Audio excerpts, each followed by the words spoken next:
કચ્છથી જામનગર જતી ખાનગી કંપનીની વીજ લાઇન મોરબીના માળિયા મિયાણા તાલુકાના અનેક ગામના ખેડૂતોના ખેતરમાંથી પસાર થઈ રહી છે।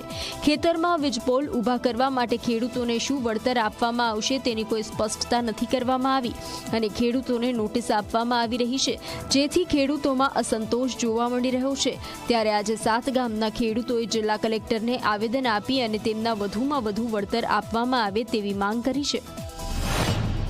હવે કલેક્ટરશ્રીની મુલાકાત લઈ અને આવેદનપત્રક આપી કે અમારો ભાવ નક્કી કરવામાં આવે અને કલેક્ટર સાહેબે પણ હૈયાધારણ આપેલી છે। મંત્રી શ્રી આપણા ધારાસભ્ય શ્રી કાંતિભાઈએ પણ હૈયાધારણ આપેલી છે કે આગળ વળતર જે તમને ચૂકવાયેલું છે તેનાથી પણ વધારે વળતર મળે એવા અમે પ્રયત્ન કરશું। આ વિકાસની યાત્રામાં અમને વિકાસ થાય એમાં કોઈ વાંધો નથી, પણ ખેડૂતોને યોગ્ય વળતર મળે એ બાબતે સાહેબશ્રી પાસે આવેલા અને સાહેબે પણ હકારાત્મક જવાબ આપેલ છે અને આગળ વધારાનું વળતર ખેડૂતોને મળે એ માટેના પૂરા પ્રયત્નો સાહેબ પણ કરશે।